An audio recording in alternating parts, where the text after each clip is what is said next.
자, 오늘은 하나님의 하원 삶, 하나님의 언약 아래 살아가는 삶 그 세 번째 시간으로 하나님께서 아브라함과 맺으신 언약에 대해 살펴보도록 합니다. 오늘 여러분과 함께 나누게 될 설교에는 요점이 네 가지입니다. 짧게 한번 진행해 볼게요. 첫째로 하나님은 그리스도 안에서 이루실 새 언약을 약속하셨습니다. 저는 오늘 이 한 시간에 여러분이 모든 내용을 다 이해할 것을 기대하지는 않습니다. 그랬으면 좋겠지만은 그러나 제가 설교하는 중에 혹은 이 시리즈의 설교를 이루어가는 중에 여러분들 이런 개념에 익숙해지게 되기를 바라고 이 개념들이 여러분의 성경을 묵상하거나 하나님을 묵상하는 일에 크게 도움이 되기를 바라는 마음으로 이 설교 시리즈를 시작하고 있습니다. 해서 오늘 설교를 들으시고 다 이해가 되지 않는다고 해서 너무 염려하실 것은 없을 것입니다. 자, 오늘 설교의 첫 번째 요점은 이것인데 하나님은 그리스도 안에서 이루실 새 언약을 약속하셨다 하는 겁니다. 자, 한 가지 기억할 것은 제가 지난주에 행위 언약 이런 말씀을 드렸는데 이거 굉장히 신학적인 전문적인 용어예요. 하나님께서 아담하고 맺으신 언약을 행위 언약이라고 불러요. 선악과를 중심으로 해서 말이에요. 자, 이 언약 아래서 사실 아담은 시험을 받고 있었던 것입니다. 아담이 에덴 동산에서 누렸던 하나님과의 관계는 참된 교제이긴 했지만은 그러나 영원히 보장된 교제는 아니었어요. 왜냐하면 죄에 의해서 깨어질 가능성이 남아있는 교제를 누리고 있었던 것입니다. 만일 아담이 이런 상상과 가정을 해보죠. 만일 아담이 끝까지 하나님의 말씀에 순종했더라면 어떤 일이 일어났을까? 어쩌면 하나님께서는 그에게 생명나무의 열매를 먹게 하셔서 하나님과 영원히 끊어지지 않는 교제를 허락하실지도 모른다. 이런 추측과 상상을 한번 해보게 됩니다. 자, 그러나 아담은 하나님께 불순종했습니다. 그 결과 행위 언약은 깨어지게 되었고 하나님과의 관계는 단절되었습니다. 그는 결국 에덴 동산에서 쫓겨나고 만 거예요. 아담은 단순한 개인이 아니라 모든 인류의 대표였습니다. 그의 실패는 곧 우리의 실패였습니다. 이 사실이 중요한 이유는 무엇인가 하면 그러므로 우리에게 필요한 것은 또 하나의 행위 언약이 아니에요. 그래서 하나님께서는 또 다른 행위 언약이 아니라 그리스도 안에서 이루실 새 언약을 마련해 놓으셨다고요. 우리가 그것을 은혜 언약 이렇게 불러요.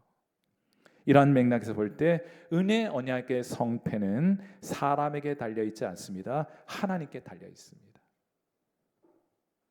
2009년 1월 15일 한 여객기가 이륙 직후 850 지상으로부터 850m 상공에서 새떼와 충돌하면서 엔진에 불이 붙었습니다. 급기야 엔진이 다 꺼져 버리게 돼요. 그리고 이 비행기는 뉴욕 허드슨 강에 불시착하게 됩니다. 엔진이 고장난 비행기에서 탑승자가 살아남을 확률 거의 희박하겠죠. 그러나 이 비행기 기장 슐렌버거는 무사히 비행기를 허드슨 강에 착륙시키게 되었고 승객과 승무원 155명은 전원 무사히 구조를 받을 수 있었습니다. 슐렌버거 기장은 누구보다 경험이 많은 조종사였습니다. 그는 미군 전투기 조종사 출신이에요. 나사 안전 컨설턴트였으며 미국 최고의 글라이더 전문가, 무동력 비행 조종 전문가, 최고의 전문가 가운데 한 사람이에요. 자, 그런데 참 신기하지 않습니까? 하루에만 해도 수만 대의 비행기가 이륙하고 착륙하게 되는데 그 많은 항공기 중에서 모든 엔진의 동력을 잃은 단 한 대의 비행기가 무동력 비행기 조종에 있어서 세계 최고의 전문가에게 그날 아침 맡겨진 거예요. 놀랍지 않습니까? 기가 막힌 타이밍 아닙니까? 만약에 시간을 거꾸로 돌려볼 수만 있다면 하나님께서는 이 비행기 안에 타고 있는 그 누군가를 위하여 수십 년 전부터 슐렌버거라는 탁월한 조종사를 준비해 두셨다가 바로 그날 그 시간 그 비행기에 하나님이 그를 배치하신 것이라고 말할 수 있지 않겠습니까? 이 사건이 있고 나서 이 슐렌버거 기장이 했던 말이 제 마음속에 오랫동안 남아 있어요. 그는 당시의 상황을 떠올리면서 뭐라고 말했는가 하면 나는 비행기가 부서지는 것에 집중하지 않고 내가 할 수 있는 일에 집중했습니다 하고 말했어요. 그건 구원의 역사에 있어서도 마찬가지입니다. 행위 언약은 아담의 연약함으로 여러분의 연약함으로 깨어지게 되었습니다. 그러나 하나님은 깨어진 언약만 바라보고 계시지 않았어요. 하나님은 하나님이 하실 수 있는 일에 집중하셨습니다. 하나님은 행위 언약과는 전혀 다른 새로운 언약의 방식으로 구원의 계획을 이루어 가기 시작하셨어요. 그래서 하나님이 말씀하십니다. 내가 너희를 내 백성으로 삼고 내가 너희의 하나님이 될 것이라. 이 언약은 하나님이 시작하십니다. 그리고 하나님이 이루실 것입니다. 하나님이 시작하셨으니 하나님이 끝까지 붙들어 완성하시게 될 것이에요. 아담은 하나님과의 행위 언약을 깨뜨렸습니다. 하지만 하나님이 그리스도 안에서 세우시는 새 언약은 결코 깨어지지 않아요. 놀랍습니다. 놀라워요. 여러분의 불순종으로 인하여 깨어지지 않는 새로운 은혜의 언약을 우리에게 하나님 허락해 주신 거예요. 왜냐하면 왜 우리의 연약함과 우리의 범죄함으로 인하여 우리의 타락으로 인하여 이 언약이 깨어지지 않느냐? 그것은 이 언약의 모든 조건을 사람이 아니라 여러분이 아니라 그리스도께서 친히 이루셨기 때문입니다. 이 행위 언약은 아담이 이루어야만 했지만 새 언약은 아담이 아니라 여러분이 아니라 그리스도께서 이미 이루셨기 때문이에요. 이것이 은혜의 언약입니다. 제가 앞으로 여러분과 이 내용을 계속해서 나누게 될 거예요. 오늘 설교의 두 번째 요점은 다시 우리 본문으로 창세기 본문으로 좀 돌아와 봐서 아브라함과 하나님의 언약을 맺으시는 장면을 함께 살펴보겠습니다. 아브라함이 어떤 사람이냐? 아브라함은 원래 우상 숭배하는 가정에서 태어나 자란 인물이에요. 우리가 알고 이제 처음부터 태어날 때부터 위인이 아니었어요. 그는 상당 기간 동안 우상 숭배하는 가정에서 우상 숭배하는 사람으로 살아갔을 것입니다. 여호수아서 24장 2절은 이 아브라함의 어린 시절을 정확하게 이렇게 기록해 놓았어요. 이스라엘 하나님 여호와께서 이같이 말씀하시기를 옛적에 너희의 조상들 곧 아브라함의 아버지 나홀의 아버지 데라가 강 저쪽에 거주하여 뭘 했습니까? 다른 신들을 섬겼으나 우상 숭배하였으나 아브라함이 그 가정에서 성장하고 태어나고 성장하고 자랐으나 이렇게 되는 거예요. 이것이 아브라함의 성장 과정을 짐작해 볼 수 있게 해주는 성경의 유일한 구절입니다. 그런데 이런 아브라함을 어떤 아브라함이에요? 우상 숭배하고 있던 이 아브라함을 하나님이 찾아오시게 돼요. 그리고 놀라운 약속을 주시게 됩니다.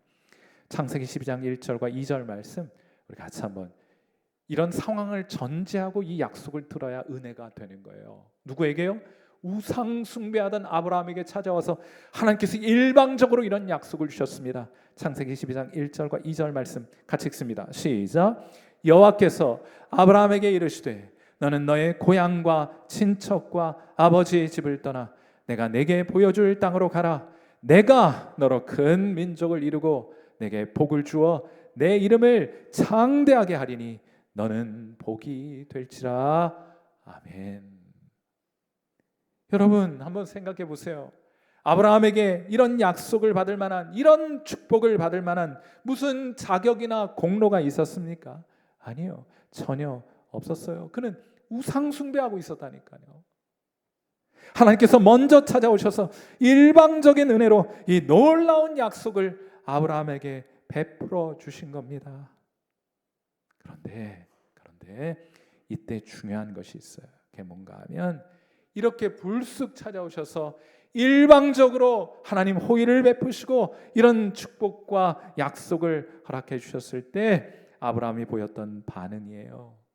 아브라함이 냉큼 그 약속을 붙듭니다. 창세기 12장 4절 이에 아브라함이 여호와의 말씀을 따라갔고 롯도 그와 함께 갔으며 아브라함이 하란을 떠날 때 몇 살이었습니까? 75세였더라. 성경이 그 나이를 기록하고 있는 이유가 무엇입니까? 거기엔 의미가 있기 때문이에요. 사람의 눈으로 보기에 75세 모든 것이 늦은 나이입니다. 새로운 삶을 시작하는 것, 이민 가는 것, 이사 가는 것조차도 여러분 늦은 나이 아니에요. 큰 민족의 조상이 되기에도 늦은 나이입니다. 자녀를 기대하기에도 너무나 늦은 나이였어요. 그러나 하나님께서 내가 너에게 복을 주리라 하시는데 나이가 무슨 상관입니까? 성별이 무슨 상관입니까? 여러분의 빈부, 신분, 고하가 무슨 상관입니까? 하나님이 여러분을 축복하시겠다고 말씀하시는데 말이에요. 아브라함은 계산하지 않습니다. 아브라함은 조건을 따지지 않아요. 그는 이 약속을 붙들고 순종의 길을 떠났던 것이에요. 하나님의 약속 앞에 우리가 어떻게 반응해야 될지를 보여주는 장면이라 말할 것입니다. 오래전 이야기이긴 하지만은 제게도 이런 비슷한 경험이 있었습니다. 저는 대학을 졸업하고 1년 동안 학원 선교사로 자원했어요. 캠퍼스에서 복음을 전하고 대학생들 제자 훈련하면서 한 해를 보냈습니다. 그런데 그해 연말에 지구촌 교회 청소년부 담당 목사님이 저를 찾아와 말씀하셨습니다. 이제 고등학교 3학년을 위한 부서를 교회에서 새로 만들게 될 것인데 그 부서를 맡아줄 수 있겠습니까? 하고 제게 제안을 했어요. 너무 갑작스러운 제안이라 고민이 되었습니다. 그래서 제 멘토 목사님을 찾아가 조언을 구했습니다. 그때 그분이 제게 이런 말씀을 해주셨어요. 충현아, 무슨 고민이 필요해? 매주 강단에서 설교할 수 있다는 것이 얼마나 큰 특권인 줄 알아? 지구촌 교회 목사님들이 그렇게 많아도 매주 강단에 서서 설교할 수 있는 분이 몇 분이나 된다고 생각해? 여러분, 그 말을 듣는 순간 저는 더 이상 계산할 이유가 없었습니다. 하나님께서 주신 기회라면 순종하는 것이 맞다고 생각했어요. 그래서 신학교에 입학하기도 전에 제가 고등학교 3학년 부서를 지구촌 교회에서 맡게 되었습니다. 지금 돌아보면 참 소중했던 시간들이었어요.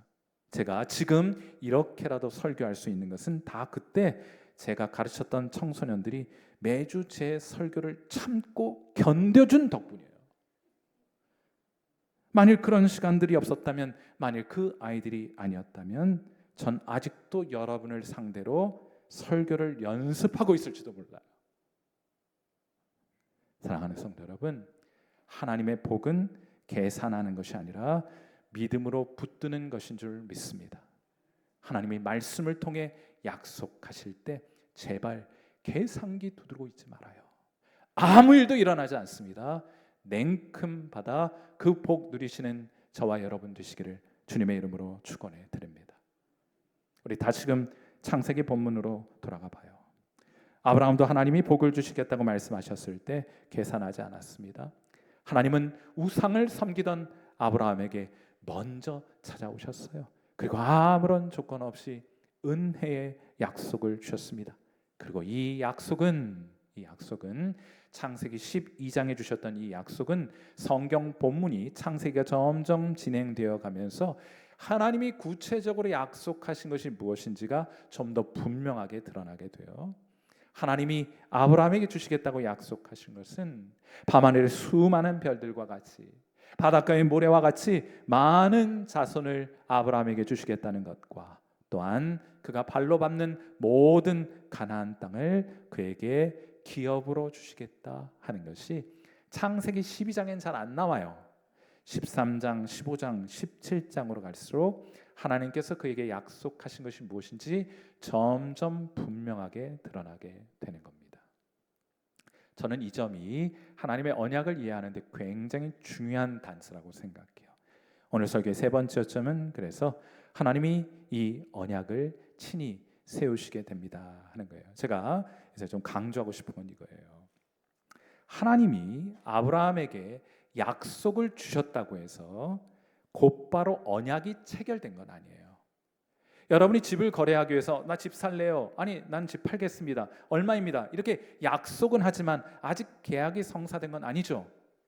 부동산 중개사 앞에서 계약서를 작성하고 사인을 하고 도장을 찍어야 그때 마지막으로 최종적으로 계약이 체결되게 되는 것이 아닙니까? 아브라함의 경우도 마찬가지예요.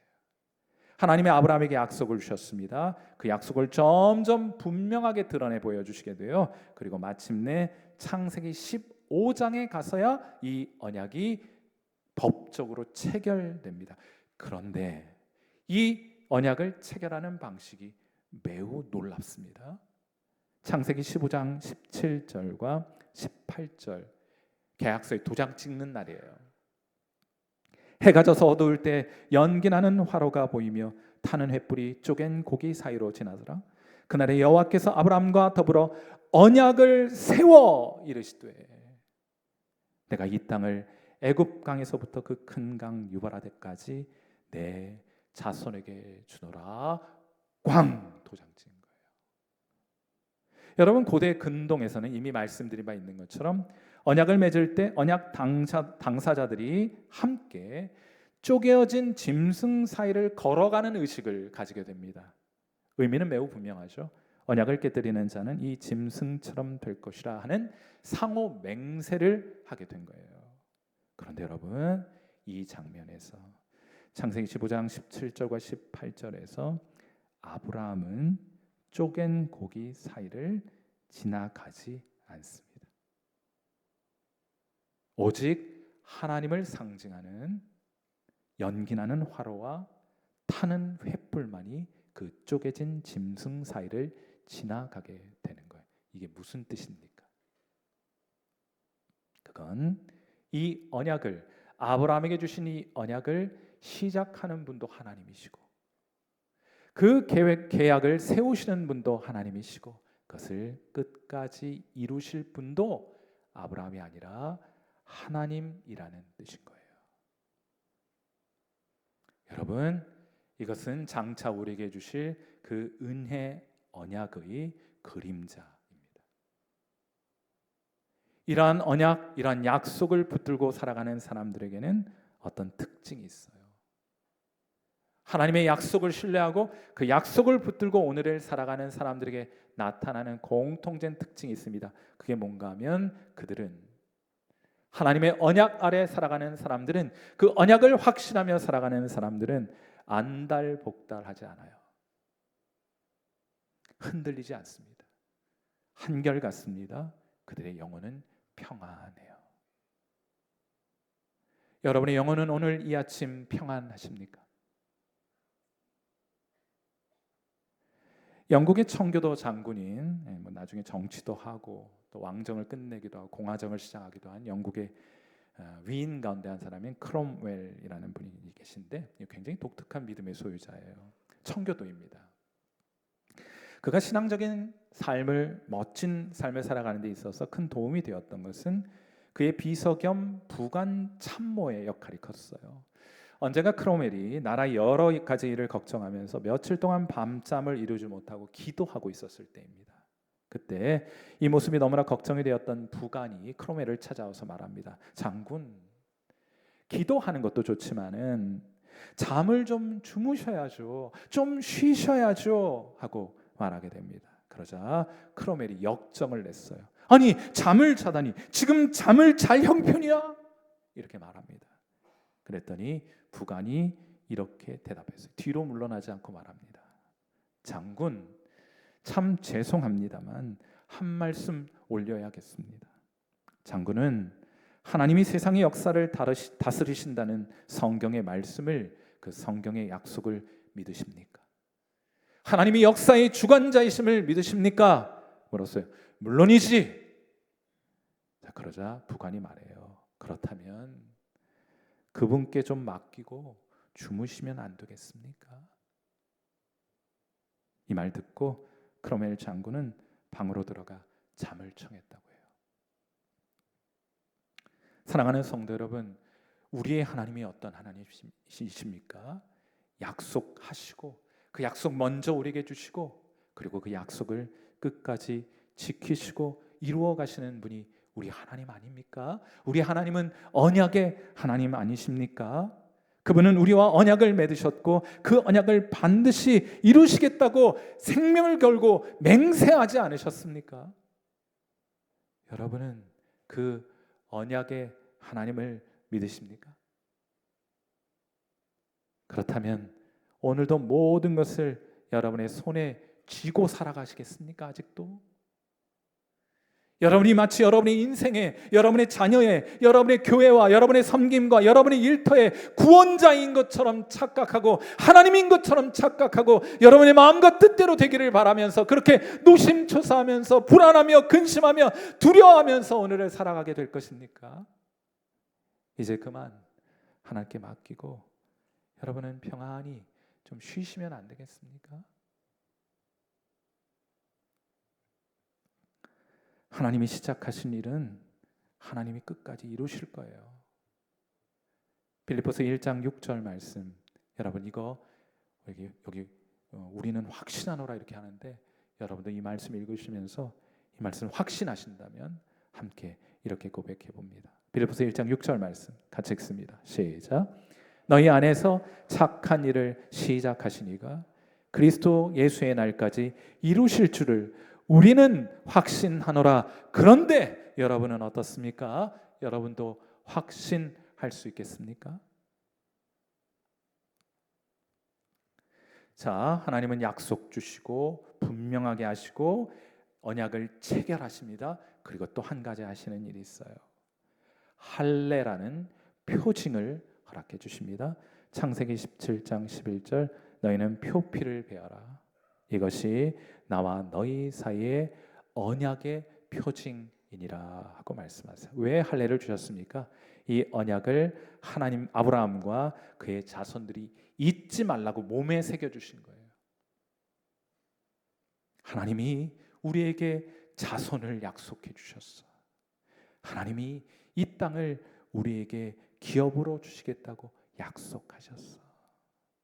하나님은 약속하신 그것을 반드시 우리에게 허락해 주실 거야. 이것을 확신하며 살아가라고 몸에 언약의 표징을 새겨 주신 거예요. 사랑하는 성도 여러분, 여러분도 하나님께서 여러분에게 약속하신 것을 반드시 이루시는 하나님이심을 믿으십니까?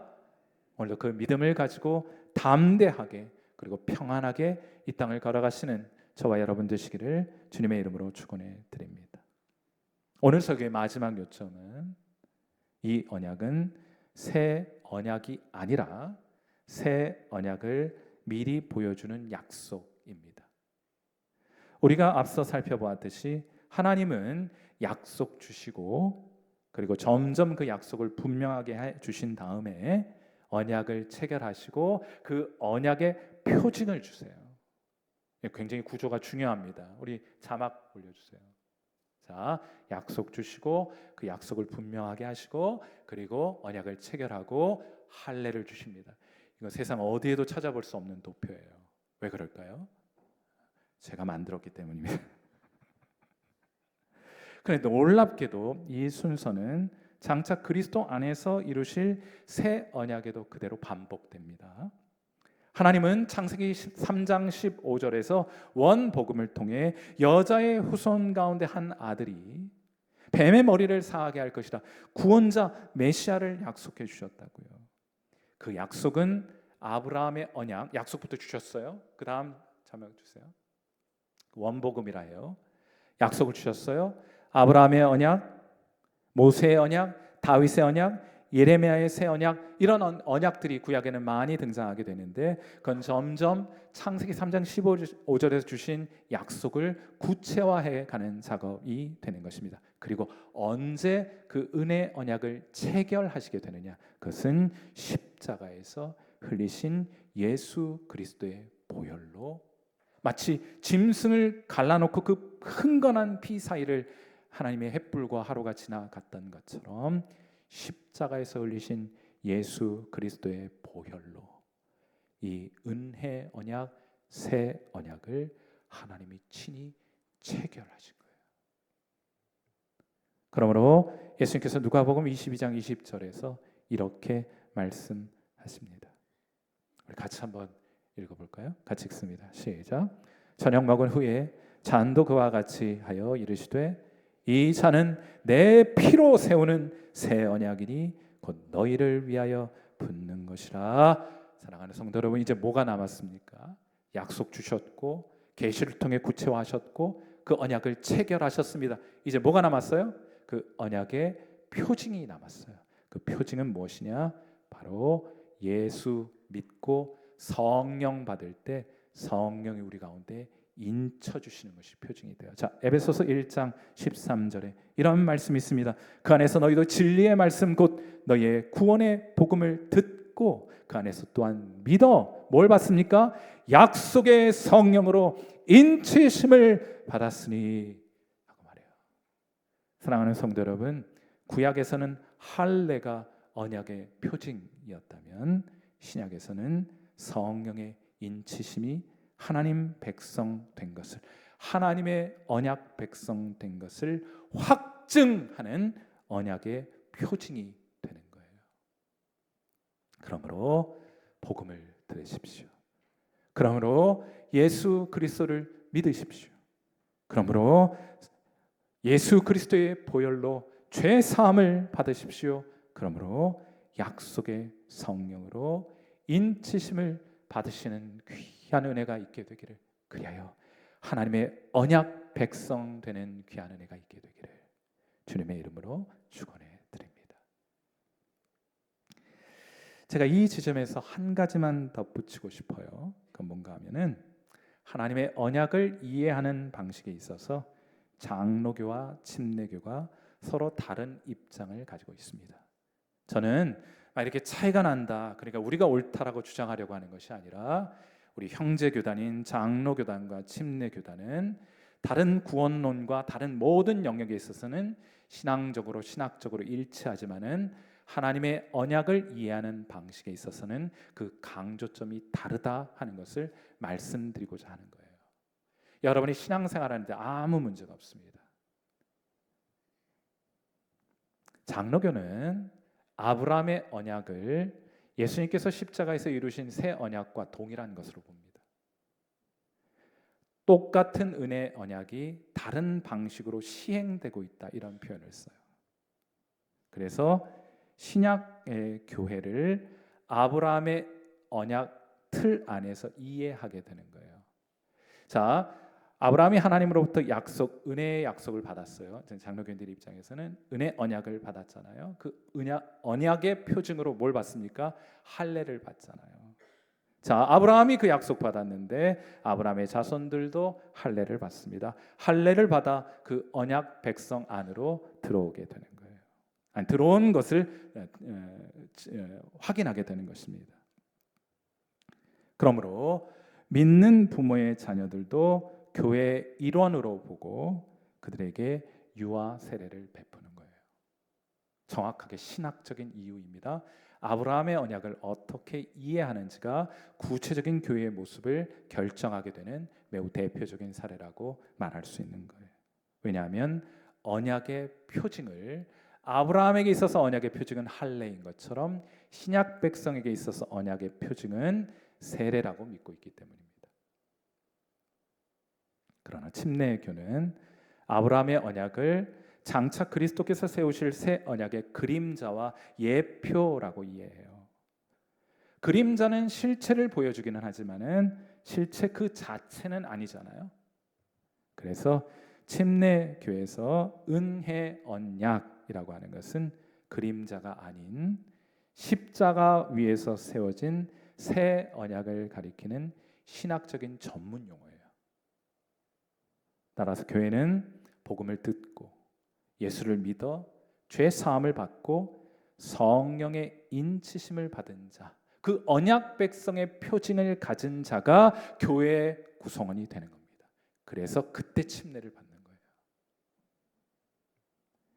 그러므로 침례와 장로교의 세례는 신학적으로 다른 의미를 가지게 됩니다. 그건 제가 차근차근 해설해 드리기로 하고, 오늘은 제가 여러분의 눈동자를 보니까 이 정도로 충분할 것 같아요.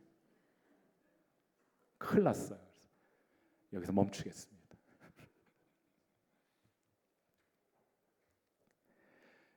어느 여자분이 5살 된 조카에게 물었습니다. 얘야, 넌 고민이 뭐야?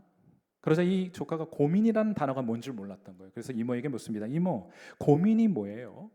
그러자 이모가 그 고민을 어린아이의 눈높이에 맞게 해설합니다. 네가 많이 생각하고 네가 많이 걱정하는 거, 그걸 고민이라고 해.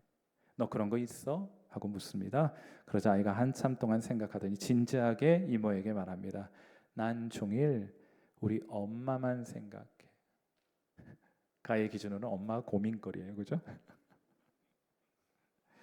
여러분의 고민은 무엇입니까? 여전히 건강 때문에 고민하고 계십니까? 여러분의 마음을 가득 채우고 온통 여러분의 생각을 사로잡고 있는 것은 그 건강의 이슈 아니에요? 질병 아닙니까? 하루 종일 질병을 묵상하며 살아가고 계시지는 않습니까? 혹시 여러분의 고민거리는 연애 아닙니까? 진학, 진로 아닙니까?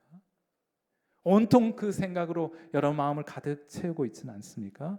물론 그런 것들도 중요한 것입니다. 그러나 하나님께서 놀라운 은혜로 베푸신 언약으로 여러분이 하나님의 백성이 되었다면 이제는 그 고민거리를 좀 바꿔도 되지 않겠습니까? 하나님이 주신 은혜의 언약을 한번 깊이 묵상해 보세요. 그 언약을 십자가에서 친히 세우신 예수 그리스도에 한번 사로잡혀 보십시오. 우리의 하나님이 되어주신 그분을, 아니 그분만을 생각하시는 여러분 되시기를 바랍니다.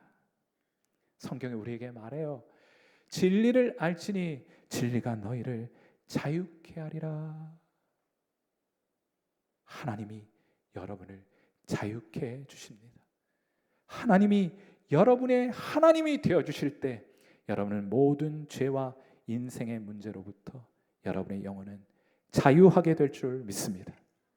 우리에게 이 귀한 은혜의 언약을 허락해 주신 하나님께 감사하는 마음으로 이 시간 함께 기도하는 시간 가지도록 하겠습니다.